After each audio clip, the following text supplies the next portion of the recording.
Enjoy. Yes, hello everybody. So it's an honor today to introduce Dave Nicosia, who is the meteorologist in charge at the National Weather Service in Binghamton, but he's also an expert birder and obsessed with birds. So that's what he'll be talking about today. And he's also a dear friend of mine. So without further ado, Dave, take it away. Well, thanks, Aaron. Thank you. So thanks for having me. Yes, I'm also very interested in weather too, so I kind of have both. Ever since I was little, I always liked the weather and I like birds. I'm kind of a I was always a nerd and I still am. But anyway, anytime I have a chance to talk about birds, I jump on it because I could go on for hours, but we'll keep it to an hour tonight. So the Finger Lakes Trail, wow, what a beautiful trail. I mean, I've only been on parts of it, and mainly because the bird watching is just so incredible in these sections that I've been on.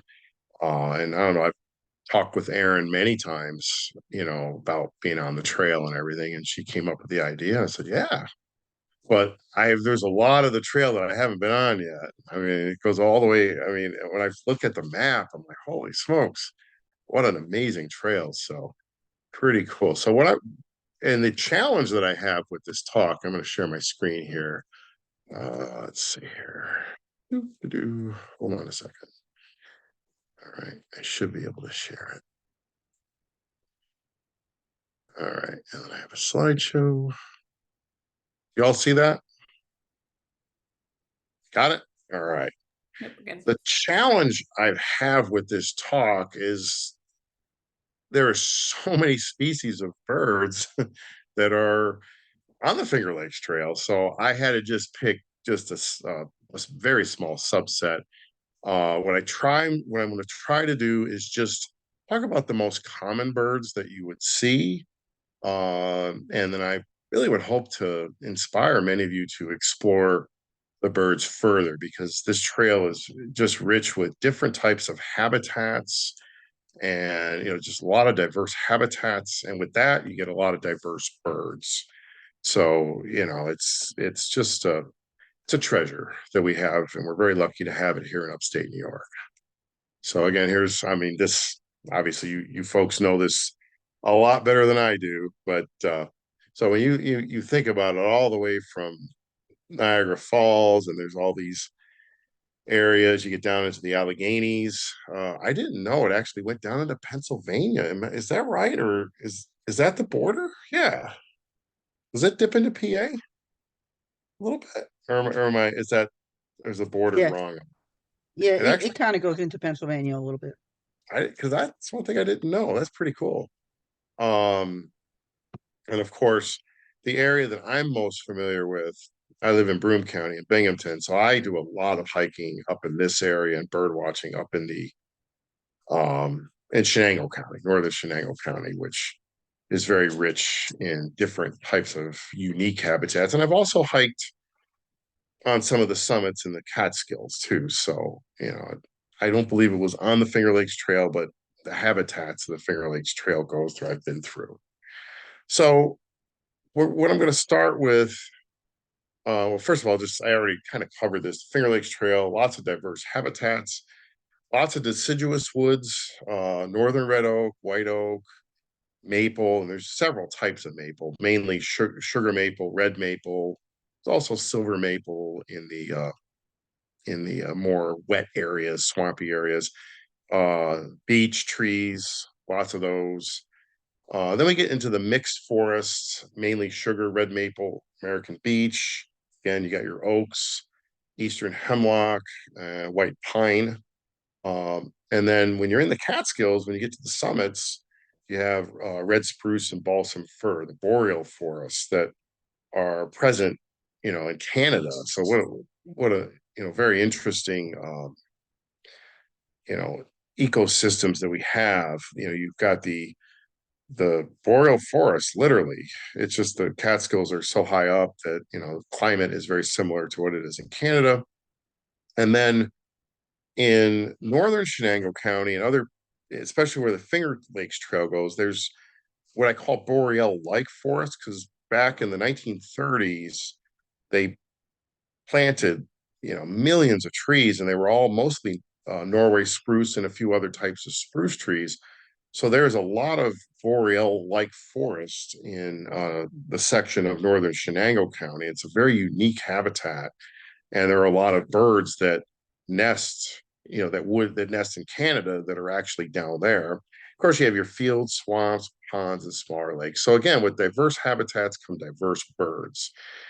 And there's at least, and I'm just estimating here, around 250 different species of birds on the Finger Lakes Trail, which, it's, like I said, it's very rich. We're very lucky. I can't cover all of them. I mean, we'd be here all night. But what I will try to do is cover some of the common year-round birds that we have, and then some of the birds in the summertime, because there is a lot of migratory birds, and a lot of us do a lot of hiking in the summer. So talk a little bit about this, a lot about the summer birds, and we got some very, very beautiful birds that come through in the summertime. And then there's some specialties that are found in some of the unique habitats that we have on the trail, and I'll talk a little bit about those too. And I'll talk about one bird species that, you might want to be careful around, and we'll get to that. So let's start out with the year-round bird species. The first one I'm going to talk about, and many of you may, those of you who know a little bit about birds or feed birds, a black-capped chickadee. Black-capped chickadees are abundant, and they're just all over the woods, and in various habitats, from your boreal forests to, just your suburban areas, and they love bird feeders, and they're a very, very common bird. And what I'm doing is I'm going to have this presentation will be available. I'll send it to Erin if she wants to make it available to everybody, because I decided, instead of cutting and pasting a bunch of pictures in here, I'd rather just have the links. And this all is from Cornell Laboratory of Ornithology. So black-capped chickadee, we'll just take a quick look. Very cute little bird. And they forage in the woods. And they're very common. They come to feeders, and they're just very common. And they have a very they're year-round residents. If you look at their map, their range map, you can see very widely distributed, and purple means year-round. So they do migrate some, but for the most part, they're just here year-round. So very, very common bird. And I want to play the sound of the bird, because when you're hiking, you may hear them, and there's a new app that you can get on your phone that will record the birds, and it tells you what they are. So we'll talk about that later, but we'll do some of the sounds of the chickadee. Just so the song of the chickadee. So you won't hear this until the springtime. So it's just a whistle call. Do you hear that? Okay. Everybody hear that? No? Nope. You guys can't hear my speaker. Huh. Can't hear that. I think you'll just have to imitate. I can't do that. All right. Well, anyway, we'll talk about this app later, so I won't go through the sounds then. Okay. That's fine. That's fine. So black-capped chickadee, very common. You'll see them all over the woods. And again, there's an app that records the birds around you and tells you what birds are there. It's pretty cool. I'll show it to you towards the end of the talk. So again, the black-capped chickadee, you're going to see a lot of these birds around. In the wintertime, they're one of the most active birds in the wintertime. So the next one we'll talk about, which is a favorite bird of many of us, is the northern cardinal. The cardinal is a very beautiful bird, and even the female. And this is one of those. There's a lot of difference between the male and the female color-wise. The females are a little bit duller. Of course, the males have the red, but this is a female in breeding plumage. And you can see she's pretty. She's got the red bill, and the crest is a little bit red, and But obviously we look at the male, the males are just spectacular, and they're year-round residents. And of course, anybody here that feeds birds, cardinals will be the first to find, chickadees and cardinals will be at your feeder, and they're very bright, and they make winter a cold, snowy winter day. They're very beautiful. And what's interesting about the cardinal is 100 plus years ago, they were a southern bird, and they ranged barely into southern Pennsylvania. So they were just basically a southern bird. And in the 20th century, as the climate has warmed and people started feeding birds, it's probably a combination. These birds have been gradually spreading north. The first one was recorded in Ithaca, New York in 1914. The first one. So that's over 100 years ago. And since then, they've made it all the way up to Canada. And I think they're pretty much stopped in southern Canada. So we look at the range, you can see they've reached all the way into Canada. But obviously, they're very common, in fact, abundant in our area. It's hard to imagine that over 100 years ago they were rare around this area. So it's one, with a warming climate and people feeding birds, they've gotten very common. So it's actually pretty cool. So cardinals. So most of you know these birds. So the male and the female. And the reason why the females are duller, and you'll see this a lot in some of the birds I show, is because they hang around the nests a lot. And they're not bright, and you don't want to attract predators. So the males have all the beauty, just the opposite of humans. Generally the female part of the humans tend to be pretty and beautiful, and us guys, well, but it's the opposite in birds in many situations, because the females are the ones that are tending to the nests. So the cardinal is another one that you should see year-round, brushy areas, suburban areas, and of course bird feeders. Mourning doves, another one that very, very common in our suburban areas and feeders, and you'll see them along the trail. Very, very common. Many of you know this bird. I won't go into great detail over it, but in fact, they're one of the most abundant birds of our native birds in North America, the mourning dove. So I'll just quickly go by that. And then another one. So we're going into the woodpeckers, the downy woodpecker. This is a small woodpecker. Again, they're common in all of our woods, from our coniferous, boreal type forests to the your deciduous woods, and in suburban areas, and feeders. They do come to suet, and they're just a small woodpecker, the downy woodpecker. And if we look at male and the female, it's just interesting. So this is the male. You guys can see that has a little bit of red at the back, back of the head, and just a nice little woodpecker, a little cute guy. Again, another male, but the female doesn't have the red. It's always the females that just don't quite have as much color. Other female, so that's the downy woodpecker. I wish I could play the sounds, but that's all right. We'll make do. So a downy woodpecker, and then again the range map, very, very widespread species, from all the way down in Florida and the deep South, all the way up to into Canada, and even all the way up to Alaska. So a very wide-ranging species. And as many of you know, with the emerald ash borer that has been just devastating our ash forests, the woodpeckers, and this is just one species. There's many species. There's hairy woodpecker. There's yellow-bellied sapsucker. There's the northern flicker. There's a pileated woodpecker, the red-bellied woodpecker, the red-headed woodpecker. There's many species of woodpeckers. All species of woodpeckers we're finding, their numbers are really elevated with all these dead trees.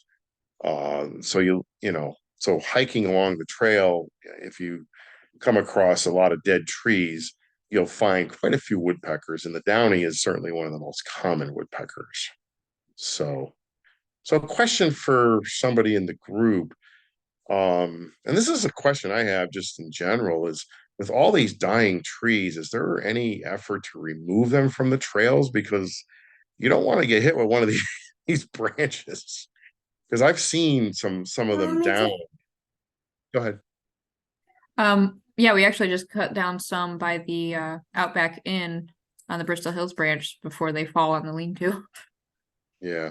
Yeah. And this probably goes for anywhere you hike, not just the Finger Lakes Trail, but anywhere that you go. Just be very careful around those ash forests, especially if the wind's blowing. If you could take an alternate route, because I'll tell you, I worry these branches come down, and man, it's a really sad. These invasive species, in my opinion, is one of the biggest threats to our ecosystem.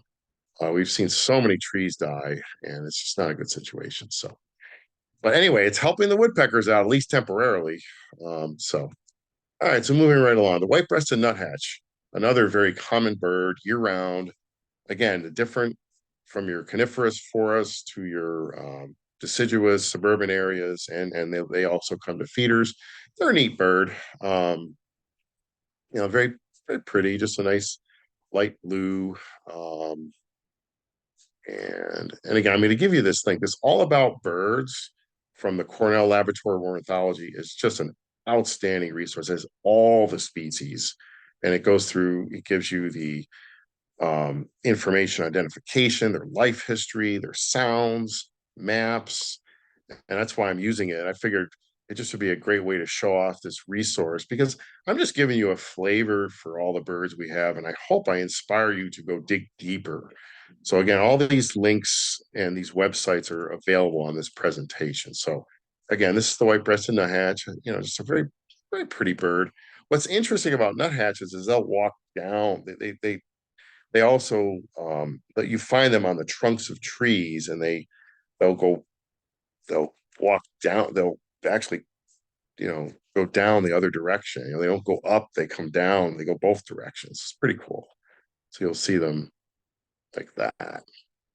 And the male and the female actually are identical in this species. Same thing for the black-capped chickadee. Certain species, they don't have this difference between the male and female color-wise. They're just pretty much the same. So this is one that the male and female are exactly the same. So the white-breasted nuthatch. Okay. There's also another species called the red-breasted nuthatch, and you find those in the spruce woods. But I'm not going to go over that one, but again, there are two species of nuthatches that we have.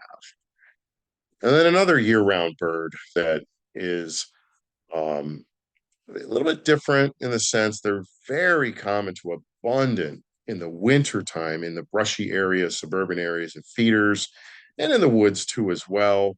But then when we get to the summer, they really retreat into the mixed coniferous deciduous woods and the boreal type forests. And right now, you see them everywhere. They're very, very common in the wintertime, but in the summer, they do breed in those, spruce, fir, and deciduous hemlock type forests. So here's a picture of the dark-eyed junco, which happens to be one of my favorite birds for some reason. I don't know why. We got lots of juncos around, and they're just neat little birds. So this is the eastern subspecies, the eastern race of the dark-eyed junco. And what's really interesting about this bird is in the western United States, they look like this. Kind of interesting. They look different, but they are the same species. This is just a different race. So this is the western subspecies, or the Oregon junco is what they call it. And this is another race. So they have different races. But anyway, this is our junco. And if you look at the range map of this bird, range map. So what you can see, what's interesting about the junco is in the summertime, they range all the way to the tree line. So they nest in the boreal forest, and even where the boreal forests start getting stunted and you have tundra. And then they nest, and they also nest down the Appalachian Mountains at the higher elevations. And they like the boreal type forests and the spruce and fir and hemlock too as well, and pine. But you'll notice the purple is where they're found year round. So when on the Finger Lakes Trail in the summer, you got to be in the right habitat for them. And then of course they are in the west too. And another very interesting thing about this species is in the last 30 years or so, they've actually started nesting in suburban areas where there's like I have where I live, there's a lot of spruce trees planted around, and I actually have them nesting. And I live in a suburban area on a hill, but I have juncos in my yard, so they have adapted to people very well, and so they nest very close to people.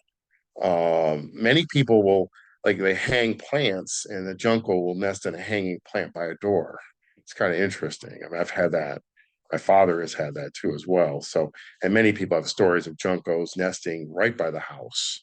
So they have adapted very well to people, but then they're also, in the wilds of Canada as well. And then they migrate south all the way to almost to the Gulf Coast. So many of the juncos that we see in the winter time are birds that are nesting, way up in Canada, and many of the juncos that nest in our woods are down in the deep south. So they all kind of just migrate different populations. So that's another year-round bird. They're much more common in the winter when the Canadian birds are here, and they just nest in, the isolated areas in the summertime. And the robin, another interesting bird. They're actually a year-round bird. People don't realize this. In the summertime, they're abundant, and they're very common in the suburban areas, lawns, and in the deep forest too, as well. I've seen robins in the deep, deep forest, far, far away from people, nesting and just, and then of course I've got robins in my yard. So they're a very adaptable bird to humans. In the summer, they're just everywhere. But in the winter, it's very interesting. They do winter here, and they retreat into the deeper woods and swamps and brushy areas. And there are places along the trail where you will find, if you know their call note, you can hear them, and they feed on berries in the winter time. In the summertime, they feed on earthworms. And in fact, in the summer, they need more protein. As here's an example. You see a robin grabbing a worm out of the lawn. In the summer, they need protein because they're raising young. But in the winter, they shift their diet to berries. So it's just it's an evolutionary thing for this species. So again, we all know about the robin, but I wanted to talk about it a little bit because they are around in the winter. And here's an example. You can see the snow and you see the berries. In fact, I saw one up at the airport yesterday, up in the woods right by where I work at the airport, at 1,600 feet elevation, and it's cold out, but they shift to berries in the winter. So don't be surprised if you see a robin here or there in the winter, and they technically are a year-round bird. So keep your eyes out. And it doesn't, people say, well, a robin is a sign of spring. I would say a robin on your lawn is a sign of spring because that means your lawn is thawed out and the earthworms are available. But robins are found year-round up here. So I mean, I could show you. I won't show you the range map, but they are well, I guess I will. They are a year-round bird here. And robins are amazing because they'll nest all the way north into the areas where there's tundra, and they nest. They're just wide variety of habitats from the woods to the fields, and again to people. And then they winter down all the way into Mexico and the deep south, and of course they winter even into central and northern New England. But they're less common in the north. Of course, when you get to the deep south, they're abundant in the wintertime. And they're less common, but they do nest down there. They're less common in the summer in the deep south. So that's the robin, another very common bird, which most of us know robins. Another very common hawk that you'll see along the trail quite a bit, and a variety of habitats. I mean, I've seen them from the boreal type forest to open areas, but you'll see these are one of the most common hawks that we have. The red tail, they have a red tail. So, they're actually very well named. So we'll just show you a few images here. So the red-tailed hawk. So there's a beautiful picture. And here's another one. Again, they have that red tail. So some birds aren't very aptly named, but this bird has a really good name. Again, red-tailed hawk. So there actually is a dark morph of a red-tailed hawk. So the hawks sometimes have different morphs. Like 99% of our red-tailed hawks are the light morph. As you get further west in the United States, you'll start seeing the dark morph. I have never seen a dark morph red-tailed hawk, but as you get further west, the dark morph is more prevalent. So there's another dark morph one. So red-tailed hawk. Again, here's a dark morph red-tailed hawk. And if we look at the range of this bird,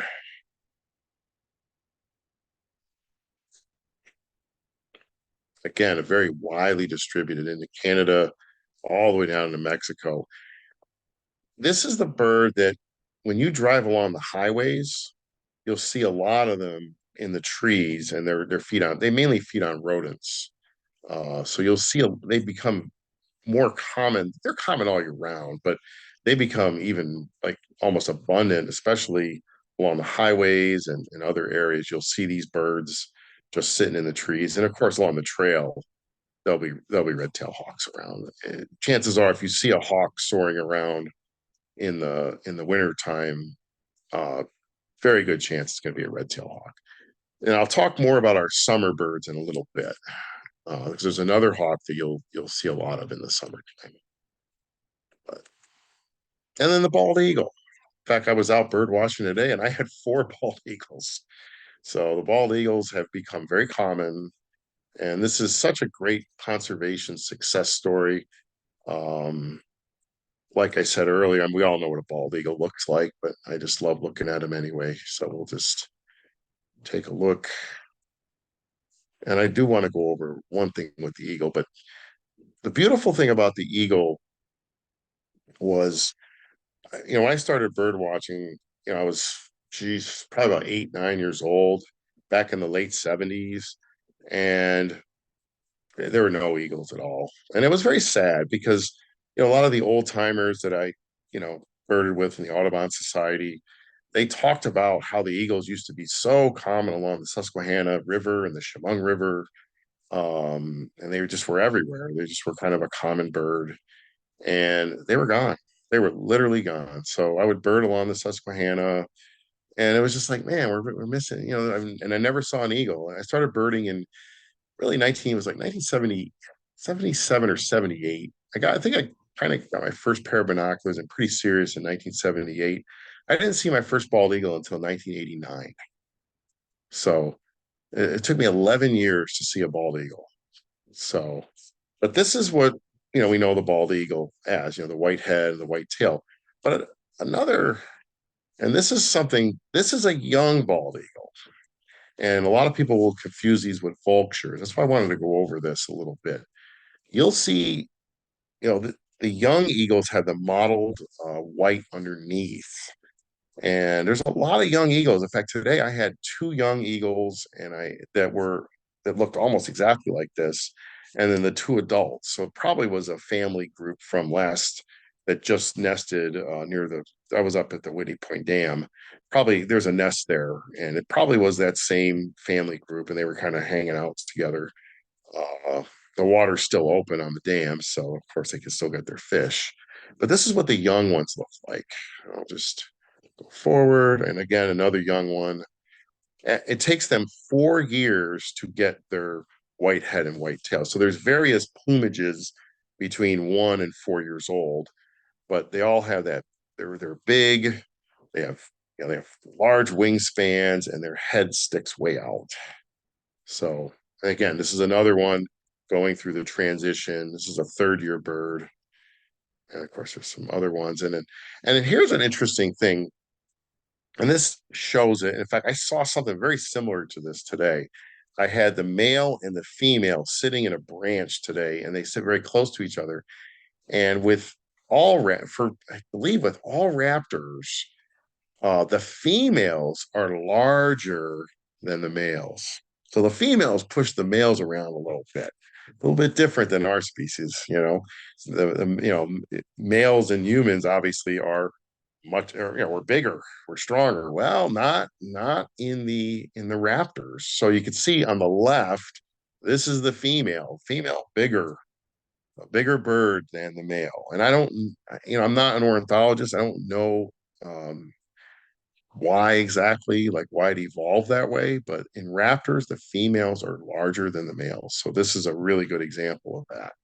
And it was funny, I just saw a pair today and it was very obvious.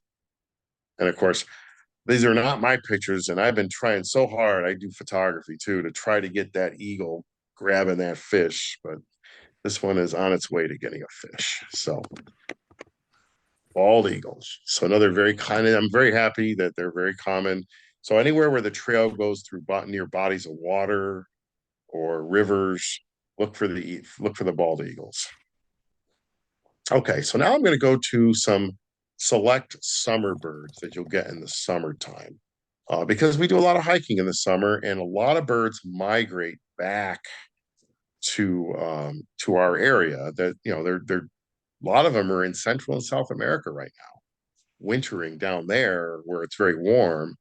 And in May, when the leaves come out and the insects return and it gets warm, they return and they nest in our forests. And the Finger Lakes Trail is very rich with a lot of species that are called neotropical migrants. So long distant migrant birds, songbirds, and other birds that come back. So we'll go over a few of them. I'm going to go over some of the really pretty ones.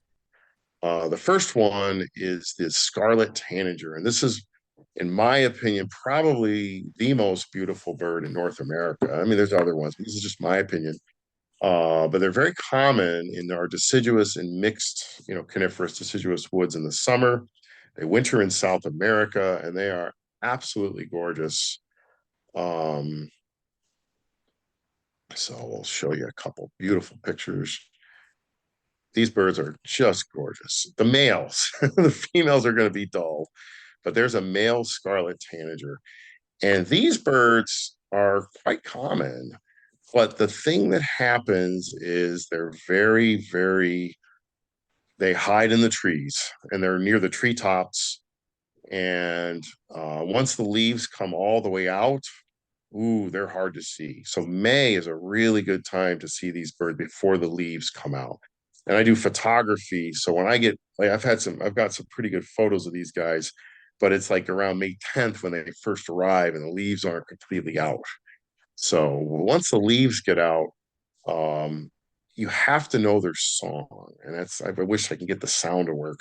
So again, I'm going to give you an app and I'm going to give you this website and a few other resources. But they sound kind of like a robin, if you know what a robin sounds like, but it has a very hoarse quality to it. But this is the male scarlet tanager in breeding plumage. And then this is the female scarlet tanager. So she ain't too bright, but she's raising the young. And the male helps too, but the female spends a lot of time on the nest. So I guess if you're a bird, you don't want to be bright and conspicuous like this for predators, right? So the female spends a lot of time on the nest. But in the fall, the males molt, and this is what the males look like in the fall. They actually molt. So only in the breeding, when they're breeding, do they have the beautiful scarlet color like this. So they do molt. And these birds are amazing in the sense that, and again, these are going to be found in your woodlands. This is where they nest in, they pretty much the Northeast and, into the South, and mostly deciduous and mixed forests, oak, pine, hemlock. I've seen them even in some mixed spruce woods too. But then they migrate and they cross the Gulf of Mexico and they just do nonstop to Central America. And they winter in the Andean mountains and the western part of the Amazon basin. So it's incredible that these birds make such enormous trips. But that's where they are right now. They're down, enjoying the warmth of the tropics right now. And they feed on insects in the summertime, but believe it or not, in the winter, they still feed on insects, but they primarily switch over to berries in the wintertime. A lot of birds do that. So that's the range of the scarlet tanager. So they'll be back and become very common along the Finger Lakes Trail starting in mid-May, and they'll stay until about middle of September, and then they'll be gone. Once in a while, I have one in early October, but mid-May to mid-July is when they're most active. But they're in the treetops. So knowing their song and knowing their call notes will help you to, reveal their presence. That's how I find them. So beautiful bird and one of my favorites. Then we go to the Baltimore Oriole, another very beautiful bird. They're actually common in the more open areas, a lot of shade trees, and also riparian areas like where there's a stream or a small river, or even a larger river where there's lots of trees. And they're even common in suburban areas, sometimes where there's lots of shade trees. They do come to feeders if you put oranges out or some jelly. They really like that. And because they can be very common around people in suburban areas where there are feeders. So again, this is the Baltimore Oriole. And again, many of you may even know these birds. But again, a very common bird in the summertime. So you see a beautiful, the black and the orange, just gorgeous. Of course, the females, like I said, they're the ones near the nest. They don't have quite as much color, but they're. And again, this is the female, and that's an immature.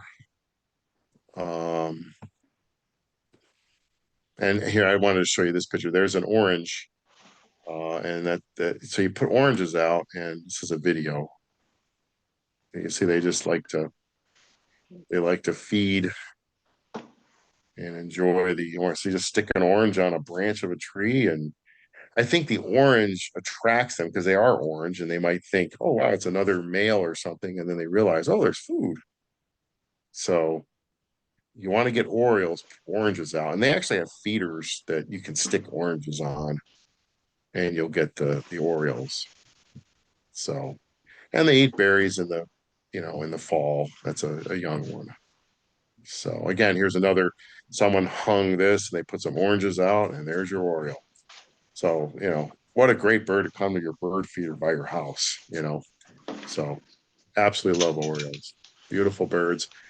And Orioles are the same as the tanager. They nest in the United States, and they fly all the way across the Gulf of Mexico, and they go down to Central and South America. Some of them will winter in the southern United States as well. There's some water. Interesting. So indigo bunting is another beautiful bird. Same type of thing. They're found in the open areas in the summertime. They arrive in early May and they last until September. And they're a bright, very, very bright blue, just beautiful birds. Again, it's the male that's bright, as you can see. The female, again, dull. So indigo bunting is another one. So, and again, and I won't go up with the map, but they are pretty widespread here in the United States in the summertime, and they winter in Central and South America. Again, they fly across the Gulf of Mexico. Another bird, rose-breasted grosbeak. These birds come to your feeders. Just another very, very beautiful bird. And they love sunflower seeds. So if you have bird feeder and they arrive again in early May, most of our beautiful birds come back in May. They arrive in May, and they'll stay all the way through the summer, and then they leave in September and early October. So here's the male, and again the female is dull, And then in the fall, the rose-breasted grosbeak molts, and this is a male in the fall. Baltimore Orioles are one that do not molt. They molt, but they don't change color. They keep the males keep their brightness, and nobody knows exactly why. So the rose-breasted grosbeak is another very beautiful bird that we have. And then the yellow warbler is my last. I have another one. These guys come back in large numbers, and they're found in very marshy areas. And I'll just show you a picture. Very, very beautiful, and they sing, and they're actually pretty easy to find because they're out and they nest in bushes and swampy areas. You'll see them, and there's the male, and that's the female. Of course, a little bit duller, but still yellow, still not too bad. And again, this Hey bird, Dave. yeah. So we have in the chat, it was a while ago, but it says for sound on Zoom that there's a check box near the bottom of the share screen. It says share computer sound. That might work if you wanted to play their song. Oh, ooh. Well, I didn't know that. So I don't usually work with Zoom. Let me see. Oh, share sound. I wish I'd known that. And I'm not really. Sorry, I didn't notice it until just now. I'm sorry. Because I really wanted to play some of the songs, but I don't think you probably wouldn't remember them. But anyway, all right, I could play the song for this bird. What the heck? And maybe you've actually. Let's see if this works. I won't go back and play all the different songs, but like the yellow warbler here. So I'll play the yellow warbler song. Sounds. And this website is really good that it has all the songs. So let's see if this works. You guys hear that? No? Yep.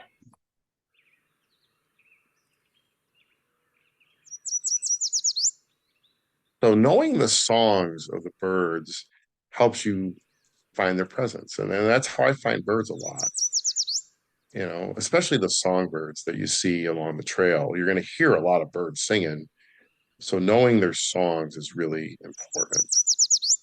And again, there's an app that I will show you towards the very end of this that can help you with that. So, all right. And the last one that is quite common in the summertime, they're very common in the summer in the woods, is the broad-winged hawk. And these are an absolutely amazing bird. In the summer, they'll just sit in the woods. So if you're hiking and you see a hawk just sitting in a tree, it's probably in the summertime. It's probably your broad-winged hawk.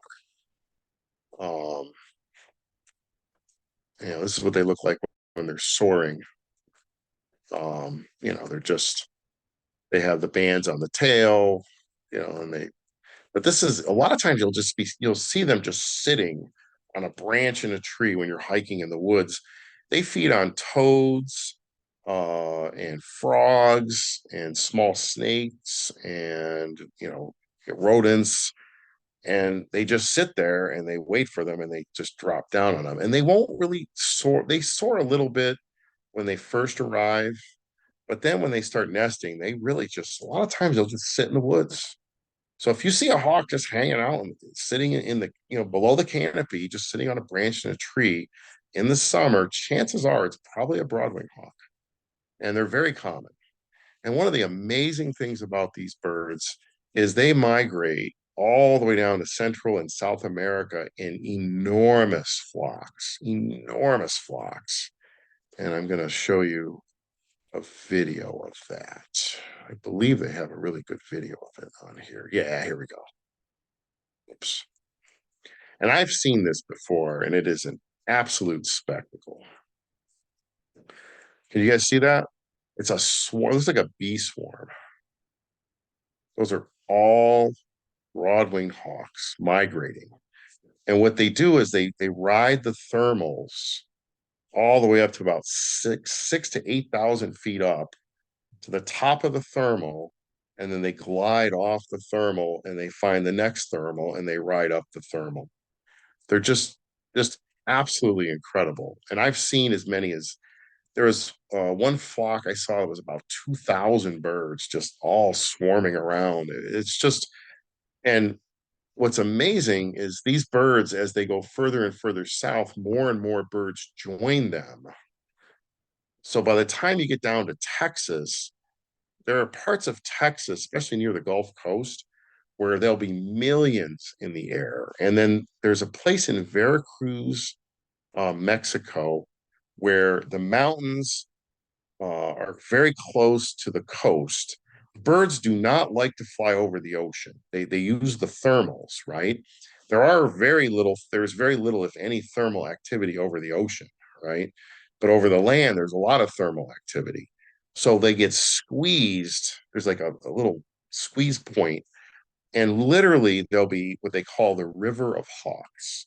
And you can go down to some of these places in Veracruz. There's a couple other places in Panama where literally millions of these birds will be flying by. It's like a stream of hawks.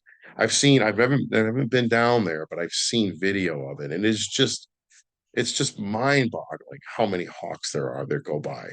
They call it the River of Hawks. So so these birds are long distance migrants. They nest in are deciduous, and I've even seen them in the coniferous woods too. But they winter in Central America, but primarily in the Amazon basin into the Andean mountains. So, but they migrate in these enormous flocks. So they're just an amazing bird. All right. Now we'll go to some specialty birds and we'll wrap it up here. Red crossbill. This bird is not very common, and but they are quite common in northern Shenango County, and also in the high elevations in the Catskills. They feed on pine, spruce, fir, and hemlock cones, and they really depend on the cone crops. So if the cone crops are abundant, these birds become abundant. They follow the crops. In some years where the cone crops are very poor, the red crossbill becomes rare, and you don't see them at all. So they're quite variable. Um, and I see a lot of these in northern Shenango County. And I want to show you a picture. I want to show you what they look like, because I've had people know that I know birds, and they'll say they saw this bird that had it looks like it had a deformed bill. Well, they're crossbills, and the bill is crossed like that so they can get at the cones and get the seeds out when they feed on the cones. So that's the way they're supposed to be. And when I hear people say, "Oh yeah, I had this finch that that had a deformed bill," it's a crossbill. So the males are this light orangish red. Of course, the females are the duller ones, but they're pretty in their own right. So that's the red crossbill, and they nest primarily in the boreal forest. But when the cone crops are like when there's abundant cones on the pines and spruces, they'll they'll nest down into the part of the Finger Lakes Trail where I've seen many of them is in Shenango County, where there's all those spruce trees. And what's interesting is the cone crops are abundant. They'll nest in the wintertime. They don't care about the cold. Birds generally don't care about cold. It's as long as they have food. So the crossbill is a bird to watch out for, especially if you're in spruce woods. They really like the spruce woods. And I guess since I can play the sound, I'll play the sound. They have a very distinct call that that that you can hear. And when you hear, well, I'll let you listen to it first.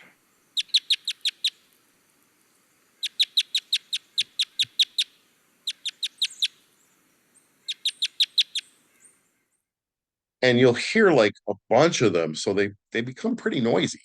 And so when there is like a flock of 20 or 30 around feeding on the cones, they make that noise, and you'll hear them, and they're very prevalent. So that's the red crossbill, so a real good specialty bird.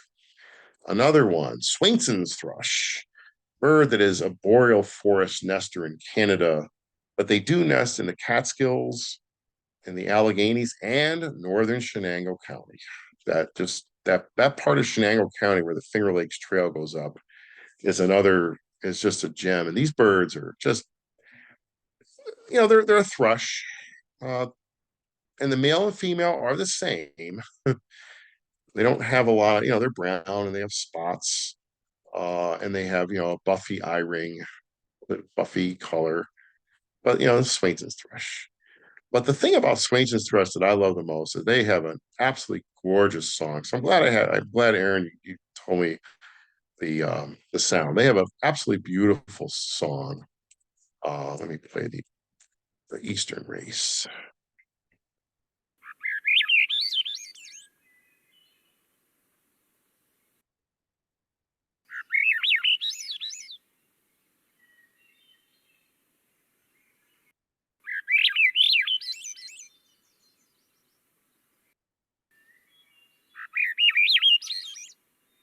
That's the song, and you'll hear them in the summertime. And again, these birds are also long distance migrants, and they nest in the boreal forest, and they come down the Appalachians a little bit where there's a lot of spruce. They don't really nest as much in hemlock, though in northern Pennsylvania there's a few spots where they do, but they're much more common in the Catskills, the summits of the Catskills, and up in the Adirondacks, and of course across Canada and in the western United States too as well. So that's the Swainson's thrush, but you'll find them on the trail, especially in northern Shenango County. And then Bicknose thrush is another specialty bird that nests in the peaks of the Catskills, Adirondacks, and northern New England and southeast Canada. And the part of the Finger Lakes Trail that goes up into the summits of the Catskills, you can get the Bicknose thrush as well. And they have a very distinctive song. As you can see the range map here. So I'll play the song for you. It's not super pretty, but it is a thrush song.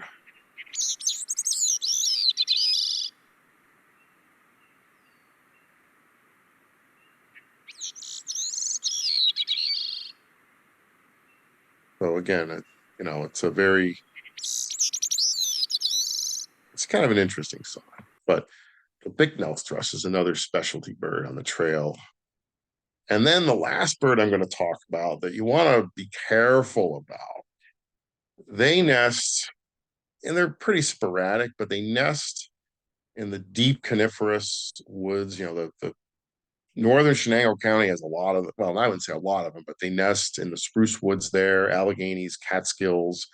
They are aggressive. If you are near a nest, they will come after you, and you do not want to get attacked by one of these guys or gals. In fact, it's the females often that are the most protective. And if you're near a nest and I'm glad we got the sound because I can play their call. And if you hear this call, you might want to take a detour because you're getting too close to their nest and they will come after you. I have known birders that literally have been attacked and they had to run and they had to cover their head because they swoop down at you.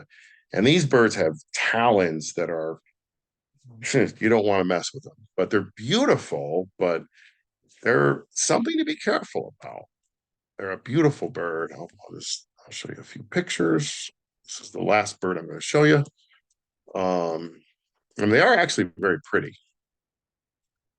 So you can see they have that beautiful grayish blue, and they're just a beautiful bird. Male and female are the same. Females are larger than the males. But they get quite, and that's a young one. But I will play, if you hear this call, and maybe hopefully you'll remember it. You hear the call, you're going to want to try to avoid these birds. So let's see here. I'll play it for you.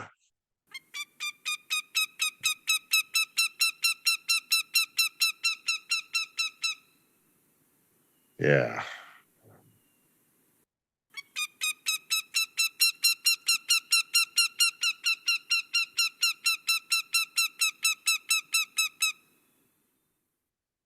So that is the call of the goshawk, and the name has just been changed to American goshawk. It used to be called the northern goshawk, and it turned out the northern goshawk species was all the way into the same, they thought it was the same species in North America as in Europe, but they realized genetically that they are separate species.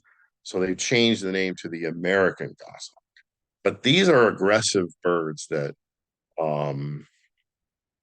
if you hear that and you see, and when you get close to the nest, that is the call that they make. So you're probably going to want to either turn around or try to take a detour, because you don't want to go by their nest, because they will come after you. So here's some resources, and I'll go over these and then real quickly, and then I'll answer questions. So how to choose binoculars. I mean, if those of you do not have binoculars, and again, I'm going to share this presentation with Erin, and then she could send it out to all of you. And I'll have these are all linked up so you can go. But all about birds. This is the Cornell site. They have a whole thing on picking binoculars and best affordable binoculars, and they review all the binoculars.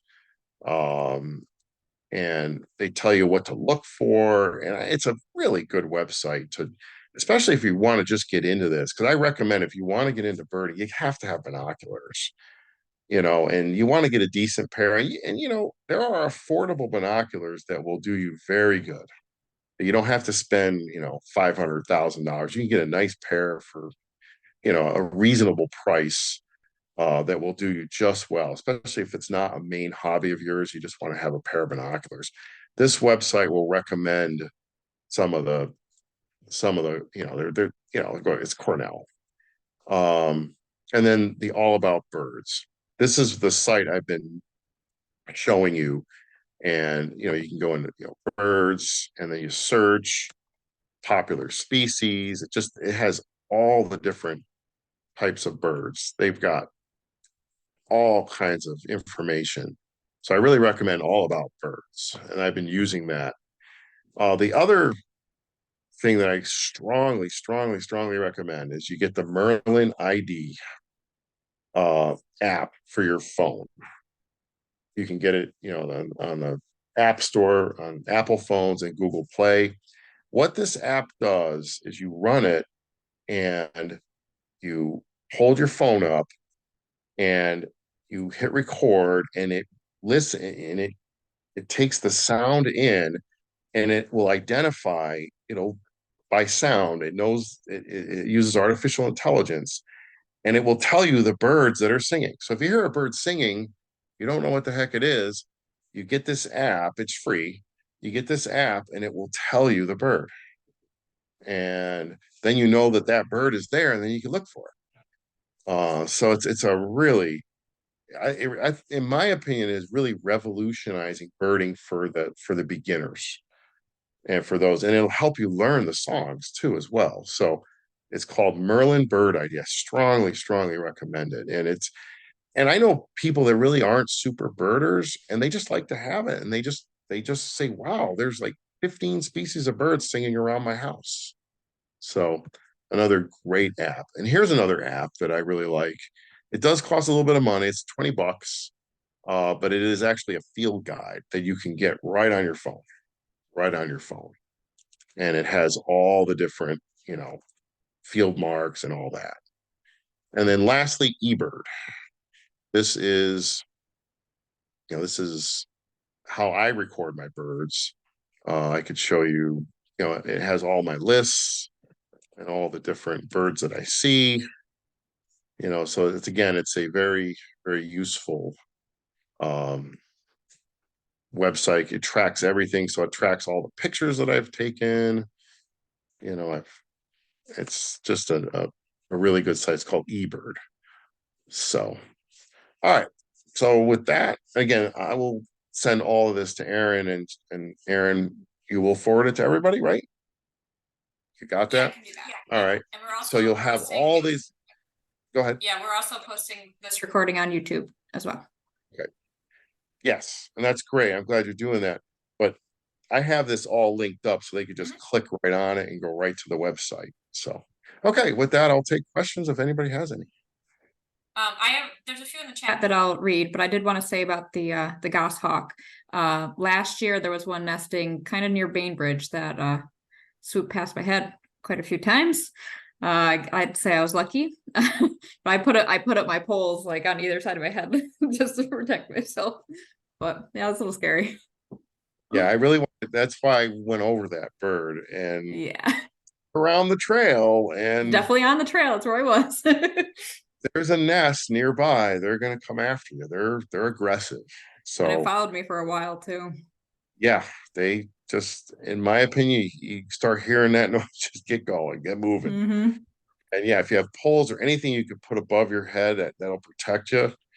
I mean, I knew a birder, he had his spotting scope with him, so he put his spotting scope up as he was running, just so that he wouldn't get, anyway, so that's Yes. good. So in the chat we have Todd wanted to know if you can touch on owls a little bit. Oh, yeah, again, I couldn't touch on everything. Okay, owls at night, the great horned owl. In fact, if you want me to touch on owls, I'll be happy to do that. I'll go to this website and we can do great horned owl.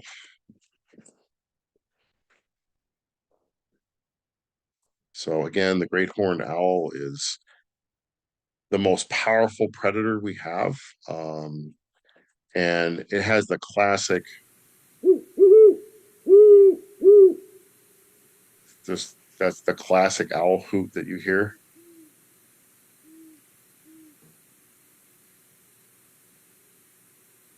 So, and then the other owl that's quite common is the barred owl. So I'll do that one too as well.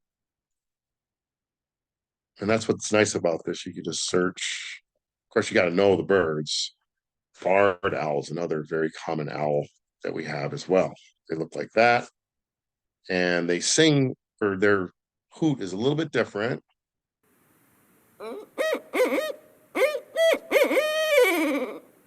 Kind of a little different.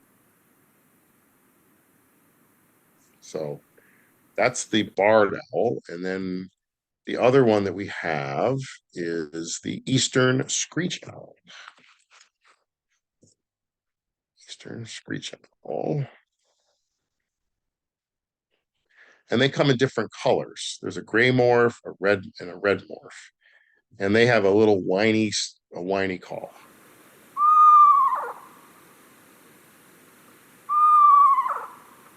Okay. So you might kind of sounds a little scary, doesn't it? Well, that's the screech owl. Okay. And then a rare owl that we do have in the spruce woods that actually isn't, I shouldn't say rare, they're very hard to find, is the northern saw-whet owl. So we could find that as well. I'll show you that one. And they have a very distinctive call. Oops. Yeah, here it is. The northern saw-whet owl, very small.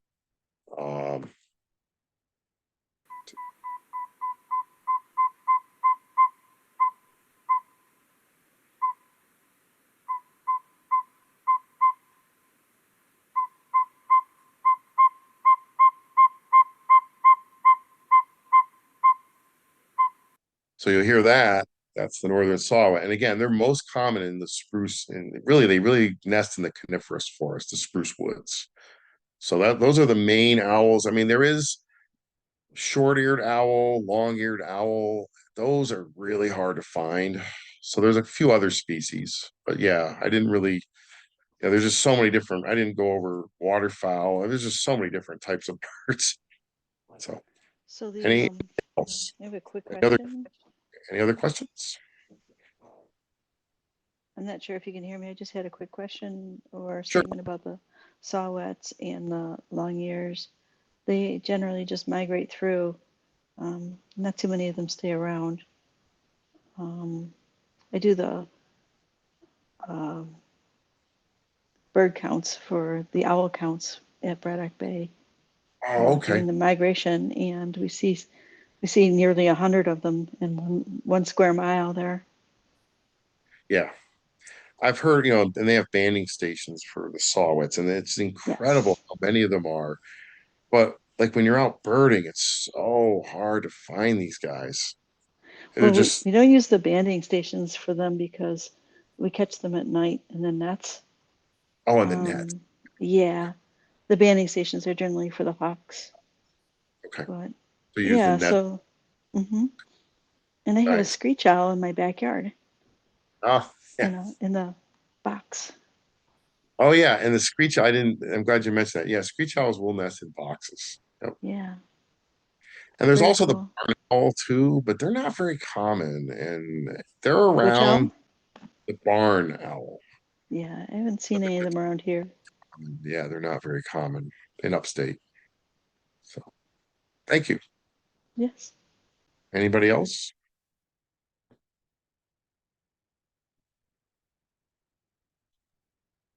Bill in the chat wanted to know if there is a bird that can be found in the Finger Lakes Trail region that you haven't spotted yet, but hope to see someday. Or have you found them all? Oh boy. Well, oh boy. Let me think about that. I mean, there are always rare birds that are coming down through the Finger Lakes region. I mean, but of all the I've seen over 300, 320, 330 species. So I could say I probably have seen them just about all. I actually have not seen a long-eared owl in the Finger Lakes region. So that's one I actually haven't gotten. And I haven't gotten the barn owl. So those are two right there that I could say I haven't seen. But I've had saw-whet, I've had screech, I've had all the other ones. Um, yeah, so I'd have to say the long-eared is one that I've seen one before, but it was in New Jersey, but it wasn't along the Finger Lakes. So yeah, that's one I need for the Finger Lakes Trail. So yeah, there's one. And then the barn owl, which is very difficult to get. I've seen a barn owl, but it hasn't been in the Finger Lakes. But there's probably a few others that I'm missing. I can't think of them right offhand, but yeah, I've been birding so long that I've seen pretty much most of the birds.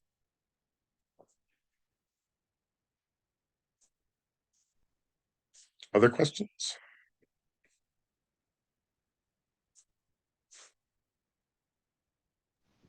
I had a question. I put it in the chat, and I just wanted to know when the broadwing is sitting, like if it's done with migration, it's breeding and it's sitting in a tree. How would you tell the difference between that and the red tail or Cooper's or a? Okay, yeah, I didn't get into the Coopers and the sharp shin. Uh, the Broadwing hawk, let me go back to here. All right, go back to here. We'll do Broadwing hawk.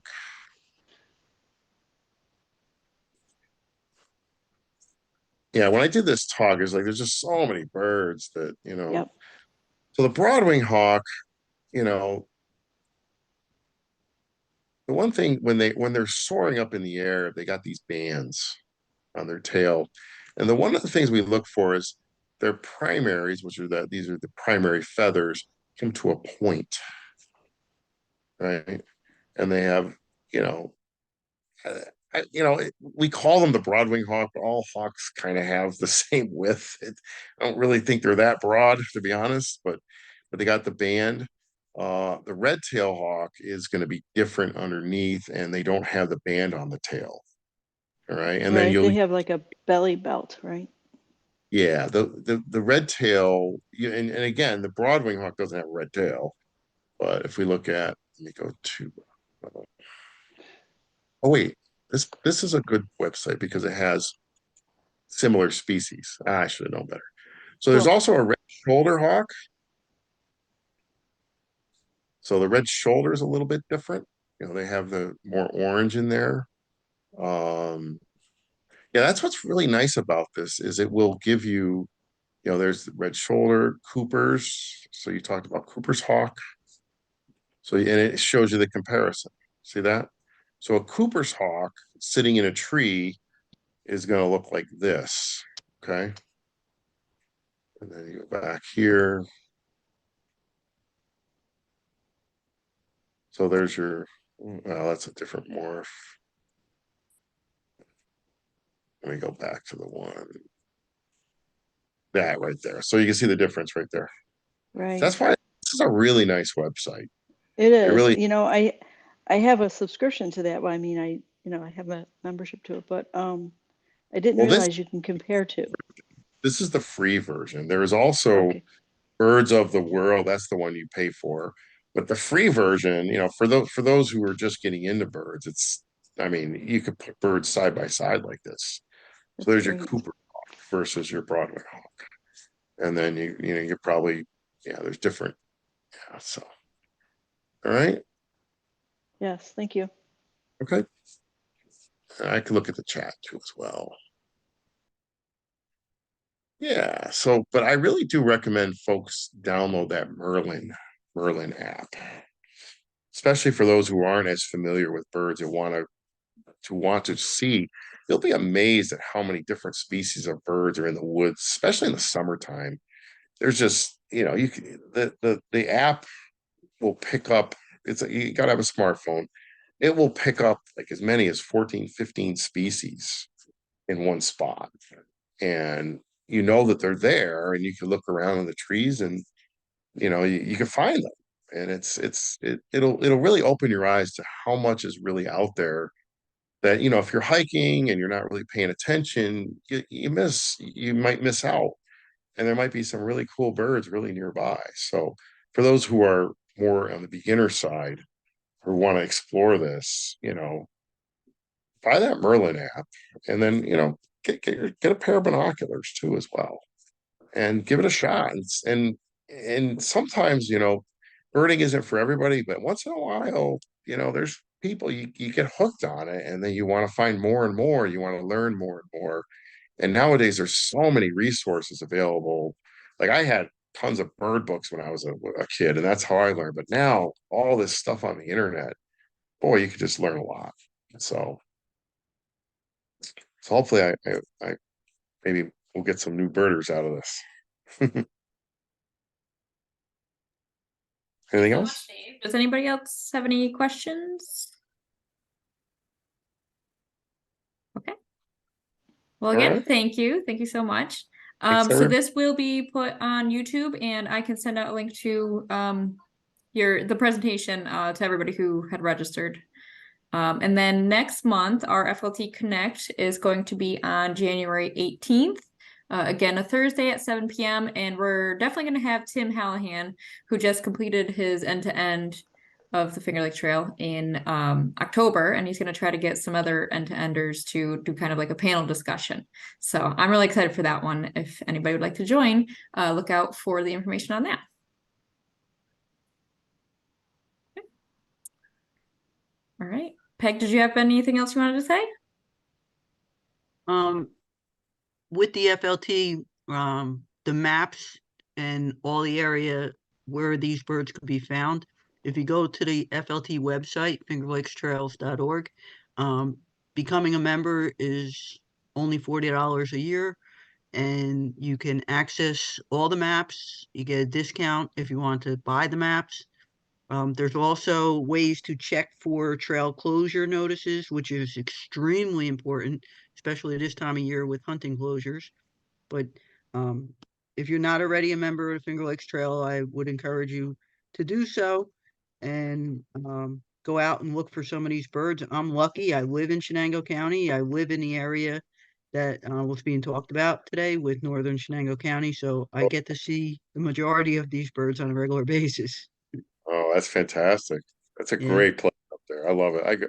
I spent a lot of my summer afternoons and evenings and days off up there. I'm right on the basically right near the trailhead on Stage Road. So I'm by the Tseluk Forest. I'm not far from Versailles. Oh, I Berzelius. have all of it. Yeah, I have all of it, and I have the bird feeders to watch the birds too that you talked about. Yeah, that's awesome. That's a great place. I spent a lot of time up there. Thank you for the presentation. Yep, and thank you for the opportunity, and happy trails. Yep. Have fun. Take care. Thank you, everybody. Thank you. Have a good night. Good night.